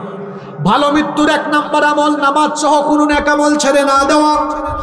ভালো মৃত্যুর 2 নাম্বার আমল হলো সব সময়, পারলে সব সময় ওযু করা অবস্থায় থাকবেন, ওযুটা রাখবেন। ওযু হলো এমন এক নেক আমল, আল্লাহর নবী বলেছেন, যদি কোনো ব্যক্তি ওযুরত অবস্থায় মালাকুল মউত তার দেহকে নেওয়ার জন্য আসেন, ওযুরত অবস্থায় যারা দুনিয়া থেকে মারা যাবে, মৃত্যু সহজ হয়ে যাবে, আর মরার পরে আল্লাহ তাকে শহীদি মর্যাদা দান করে দিবেন। এই জন্য রাসূলের এক সাহাবীরা আছেন, সব সময় ওযু করে থাকতেন। নবীজি মেরাজ থেকে আসলেন, এসে বেলাল রাদিয়াল্লাহু আনহুকে বললেন, বেলাল রে, তুমি এমন কোন আমল করো, মেরাজের রাতে জান্নাতে আমি তোমার পায়ের আওয়াজ শুনেছি। কেমন পাবলিক, একটু সুবহানাল্লাহ কইতে পারেন? কোথায় আওয়াজ শুনেছে? কোথায় কোথায়? ও বেলাল, তুমি কি এমন করো, জান্নাতে তোমার পায়ের আওয়াজ শুনলাম? তিনি বললেন, ওগো আল্লাহর নবী, বাড়তি কোনো আমল তো আমার নাই, সবই আপনি জানেন, তবে একটা গুরুত্বপূর্ণ আমল আমার আছে, কখনো আমি আমলটা ছাড়ি না। নবীজি বললেন, সেটা কি? বেলাল রাদিয়াল্লাহু আনহু বললেন, আমার ওযু চলে গেলে সাথে সাথে আমি ওযু বানাই, আর ওযু করার পরে ওযুর গুরুত্বের জন্য 2 রাকাত নামাজ আদায় করি। নবীজি বললেন, বেলাল রে শোনো, কোনোদিনই আমল ছাড়বা না, কারণ এই আমলের কারণে আল্লাহ তোমার মর্যাদা বাড়িয়ে দিয়েছেন। উত্তম মৃত্যু পাওয়ার 2 নাম্বার আমল হলো ওযুরত অবস্থায় থাকা। ওযু মনে রাখবেন, ওযুর মাধ্যমে চেহারার সৌন্দর্য বাড়ে। অনেক মানুষ আছে ফেয়ার অ্যান্ড লাভলি মাখে, অনেক যুবকেরা আছে ফেস ওয়াশ লাগায়। যে ভাই এটা করতেছো, ভালো করে বলতেছি, তুমি ভালো মানুষ, এটা কইরো না, ওদিক থেকে একটা বাচ্চা করিও না, ওকে ধমকায়েন না কেউ, ঠিক হয়ে যাবে, এই যে আর দিবেন। অনেক মা বোনরা আছে মেকআপ লাগায়, আশকারা মাস্কারা আটা ময়দা, আরে বাপরে বাপ। যুবকরাও ফেসবুকে ছবি দেখে পাগল হয়ে যায়। ছবি দেখে পাগল হয়ে না, কারণ ফেসবুকের প্রোফাইল একরকম, বাস্তবে আরেক রকম। তো ঠিক তো কইছো, আবার তো ফেসবুকে গিয়া মেসেঞ্জারে ঠিকই গুতাগুতি করো। চেহারা সুন্দর করার জন্য পার্লারে যেতে হবে না, চেহারা সুন্দর করার জন্য মেকআপ মারতে হবে না। 5 ওয়াক্তের নামাজ ঠিক করেন, কারণ নামাজের আগে ওযু লাগে কি লাগে না? ওযুর মাধ্যমে চেহারার সৌন্দর্য বেড়ে যায়। এজন্য দেখবেন নামাজিরা বুজুর্গ ব্যক্তিদের চেহারার কাছে গেলে তাকালেই মনে হয় চেহারা থেকে যেন নূর ঝরছে। সুবহানাল্লাহ। এজন্য চেহারার সৌন্দর্য বাড়াতে চাইলে নামাজি হন, আমলদার হন, ওযু করেন। এই যে যারা বেনামাজে সারাটা দিন যায়, এত অপরিষ্কার নোংরা, একটু হাত মুখ ধোয়ার টাইম পায় না। কিন্তু আমরা যারা অন্তত 5 ওয়াক্ত নামাজে পড়ি, অন্তত কমপক্ষে কয়বার আমরা ওযু করি? আর ওযুর মধ্যে এত ফজিলত, নবীজি বলেছেন ওযুর মাধ্যমে গুনাহ ঝরে পড়ে। যাদের চেহারায় গুনাহ যত বেশি, এদের চেহারা খারাপ তত বেশি। এজন্য দেখবেন এরকম বহু মানুষ আছে, এসি বাড়িতে থাকে, এসি গাড়িতে থাকে, ভালো ভালো খাবার খায়, তারপরেও চেহারাটা দেখতে চুরের মতো লাগে। আবার অনেকে আছে ভালো খাবার খায় না, সারা বছরে সারা মাসে 2-3 দিন মাংস টাংস খাওয়ার সুযোগ পায়, মাছ মাঝে মাঝে খায়, প্রায় সময় শাকসবজি খায়, মাঝে মাঝে খাইতেও পারে না, নামাজি মানুষ। আবার অল্প পয়সা, দেখবেন কোন রকমে খায়া চলে। ইমাম সাহেবের দিকে তাকান, দেখেন অল্প পয়সা বেতন পায়, তাও দেখেন চেহারা সুন্দর। চেহারাটা সুন্দর থাকবে না কেন? কারণ আলগা পয়সা দুর্নীতি করা টাকা তো খায় না। যারা গুনাহ করে চেহারার মধ্যে গুনাহের চিহ্ন ফুটে উঠে। এজন্য দেখবেন যতই এসি বাড়িতে এসি গাড়িতে থাকুক না কেন, এ জনগণের সামনে আসতে চেহারার দিকে তাকানো যায় না, কারণ চেহারার মধ্যে গুনাহের দাগ আছে বলে তারা দেখতে চোরার ডাকাতের মতো লাগে। আল্লাহর নবী বলেছেন, যখন কোনো ব্যক্তি ওযু করে, মুখের মধ্যে যখন কুলির জন্য পানি নিয়ে পানিটা মুখ থেকে যখন ফেলে দেয়, সেই পানির সাথে মুখের সগীরা গুনাহগুলো ঝরে পড়ে। যখন মুখমণ্ডল ধৌত করে পানি বেয়ে বেয়ে পড়ে, মুখের সগীরা গুনাহ ঝরে পড়ে। যখন 2 হাত বা পা ধৌত করে ওযুর পানির সাথে হাত পায়ের সগীরা গুনাহ ঝরে পড়ে। আল্লাহ আমাদেরকে এই সকল বান্দাদের কাতারে শামিল করো, বলেন আমিন। 3 নাম্বার ভালো মৃত্যু পাওয়ার 3 নাম্বার আমল হলো সব সময় আল্লাহকে ভয় করে জীবন যাপন করা। আল্লাহকে ভয় করা, কোনো গুনাহ না করা, আল্লাহর ভয়ে। বাইম মাছ তো আপনারা চিনেন, আপনাদের এলাকায় এটাকে কি বলেন? তো বাইম মাছ থাকে কোথায়? কাদার মধ্যে। কিন্তু এটাকে টেনে বের করে যখন খলয়, আপনারা খলই বলেন নাকি? খলয়ের মধ্যে রাখে, তার গায়ে কে কোনো কাদা থাকে নাকি? অথচ থাকে কোথায়? কাদায়। উঠালে পরে কাদা দেখা যায় না। উদাহরণটা কেন দিলাম? আপনিও হবেন বাইব মাছের মতো, কারণ আপনার ডানে ফিতনা কম না বেশি? কথা বলেন না কেন? এটা তো ফিতনার জামানা, ডানেও ফিতনা, বামেও ফিতনা, সামনে ফিতনা, পিছনে ফিতনা। যেইভাবে করে সারাক্ষণ কাদার ভিতরে থাকলেও বাইব মাছ বের হলে পরে তার গায়ে কাদা থাকে না, আমি আপনিও গুনাহপূর্ণ সমাজে আল্লাহকে ভয় করে এমন ভাবে জীবন যাপন করব যে আমার চারপাশে গুনার পরিবেশ থাকলেও আমি গুনাহ করব না, পরিষ্কার থাকব। আল্লাহ তৌফিক দেন, বলেন আমিন। ভালো মৃত্যু পাওয়ার 4 নাম্বার আমল হলো সব সময় অন্তরে শাহাদাতের তামান্না রাখা। শাহাদাতের তামান্না রাখলে শহীদি মর্যাদা দিবেন কে? ভালো মৃত্যুর 5 নাম্বার আমল হলো সব সময় আল্লাহর দরবারে দোয়া করা। এই যে আপনারা নামাজ আদায় করেন, নামাজের শেষে সালাম ফেরানোর আগে কি বলেন আপনারা? আল্লাহুম্মা ইন্নী যালামতু নাফসি যুলমান কাসীরা ওয়া লা ইয়াগফিরুদ যুনুবা ইল্লা আনত ফাগফির লি মাগফিরাতাম মিন ইনদিকা ওয়ারহামনি ইন্নাকা আনতাল গফুরুর রাহিম। এরপরে সালাম ফেরান। নবীজি বলেছেন সালাম ফেরায়ও না, এখানে আরেকটা দোয়া করো। একটা দোয়া নবীজি শিখিয়েছেন, 4টা জিনিসের জন্য আল্লাহর কাছে চাইতে বলেছেন। সেই দোয়াটা হলো আল্লাহুম্মা ইন্নী আউযু বিকা মিন আযাবিল কবর ওয়া মিন আযাবি জাহান্নাম ওয়া মিন ফিতনাতিল মাহইয়া ওয়াল মামাত ওয়া মিন ফিতনাতিল মাসিহিদ দাজ্জাল। কি সুন্দর দোয়া নবীজি শিখিয়েছেন। এই দোয়াটা করো, নবীজি বলেছেন এই দোয়াটা করো, আল্লাহুম্মা ইন্নী আউযু বিকা মিন আযাবিল কবর, হে আল্লাহ আমাকে কবরের আযাব থেকে বাঁচাও, ওয়া মিন আযাবি জাহান্নাম, জাহান্নামের আযাব থেকে বাঁচাও, ওয়া মিন ফিতনাতিল মাসিহিদ দাজ্জাল, দাজ্জালের ফিতনা থেকে বাঁচাও, ওয়া মিন ফিতনাতিল মাহইয়া ওয়াল মামাত, জীবন মৃত্যুর ফিতনা থেকে আমাদেরকে বাঁচাও। এই দোয়া করলে মৃত্যু সহজ করে উত্তম মৃত্যু দিয়ে দিবেন কি? 6 এবং সর্বশেষ আমল হলো উত্তম মৃত্যু পাওয়ার জন্য দানশীল হয়ে যাবেন।